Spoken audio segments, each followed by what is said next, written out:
Do you think I'm beautiful? Thank you. Now, I invite all of you to take a look around the room. Go on. Who do you think is beautiful? Why? We all think we know what beauty looks like when we see it. But if I ask each and every one of you in this room, I'm sure I'd hear a range of different answers. Depending if you've lived in Asia, America, Europe, or the Middle East, your idea of beauty may vary dramatically. Is it a tanned, toned, athletic body? A porcelain face with curly lashes? Or a voluptuous figure with a tight waist? Perhaps it's broad shoulders, chiseled jaw, and athletic thighs. These contrasts illustrate a profound truth, that beauty is not a universal constant, but a subjective construct that shifts across cultures and throughout history. What one society reveres as beautiful, another might find unremarkable. So let's take a moment to consider how much of what you think is beautiful has been imposed on you. Our perceptions of beauty have been shaped by our family, friends, the media, and the societies we live in. We often unconsciously absorb these external standards and internalizing them as our own beliefs. But here's the thing. Whatever beauty means to you, it holds power. And that power could be devastating, or it could be uplifting. I want to take you back in time with me, and I was born in Bangkok. One of my first childhood memories was from when I was the age of 4. I was on my way to school, sitting in the back of the car, stuck in that Bangkok traffic. And the motorbikes, they're whizzing by left and right. At this point in my life, at the age of 4, I already had a beauty routine. You see, in Thailand and many other parts of Asia, there's a desire to have a strong nose bridge and creases above your eyes called the double eyelids. I have neither. So what I would do is I would pinch the bridge of my nose like this really, really hard and pull on it 50 times. Then I would move on to my eyes using my tiny little fingers and rub my eyelids really hard, trying to crease them. Another 50 times. Of course, there is no scientific evidence at all that this was an effective way to alter the features of my face. But I was told that when I was old enough, I would get an eyelid surgery and a nose job. This wasn't a question, it was an expectation. So a few years later, my family moved to America, where I spent the rest of my childhood. I was navigating a foreign world, I was learning how to speak English, and just adjusting to a new way of life. I was still figuring things out, like red Thai curry wasn't the cool thing to bring in your lunchbox to school. But what was most difficult for me was that when I looked in the glossy teen beauty magazines and the popular Hollywood movies, I couldn't see anyone that looked like me. I was being handed a beauty manual that was impossible to follow. If this is what beauty looked like, then where did I fit in?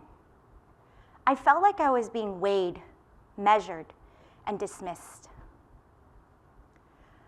Let's face it, we all are living in a world obsessed with external beauty standards. They're loud, pervasive, and deeply ingrained. And when we don't measure up, we feel it, the weight of inadequacy, the shame, the self-doubt. These standards are not just ideals, they are rules. So right about now, you're probably wondering, did I get that nose job? I didn't. Instead, I went deeper to find clarity about my relationship with beauty. I want to fast forward to just a few years ago before I moved in with my husband. I was feeling very insecure, and I thought to myself, oh gosh, he's going to eventually see me without my makeup, and especially without my fake lashes. So after a couple of weeks, he asked me, hey, do you notice all the spiders around the house? I was so confused, and then I realized he saw about my lashes.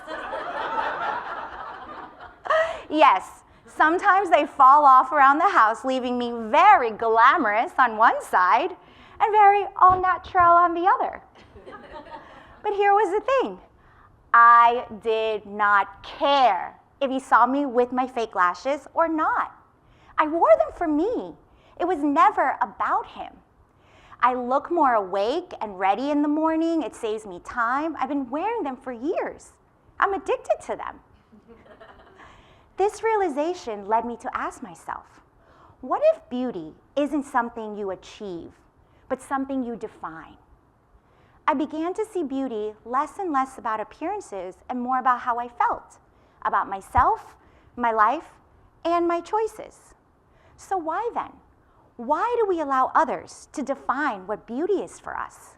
Why do we accept it as a checklist of features rather than something more personal, something more powerful? And that's it.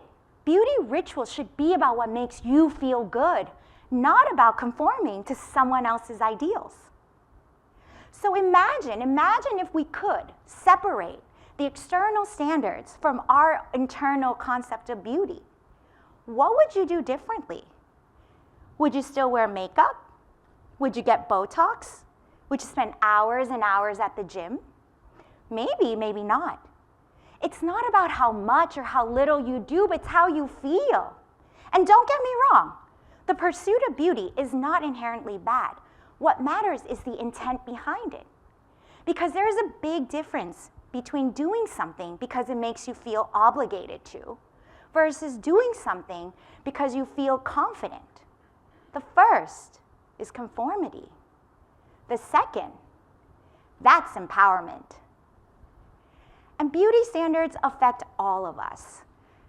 While historically, women have faced these intense pressures, men are increasingly experiencing similar struggles. If you recall back to the early movies, Batman had a love handles. Today, he has a 20-pack of abs. It's unrealistic, and no one is immune. So to break free, we need to pause and reflect. Whose voices are we listening to? Whose validations are we seeking? I want to leave you all with a challenge. The next time you look in the mirror, don't simply see the size of your pores or where your hairline used to be. Look deeper. Go on and ask yourself, what do I need to feel beautiful? What does beauty mean to me? Not to anybody else, but to myself. Thank you so much.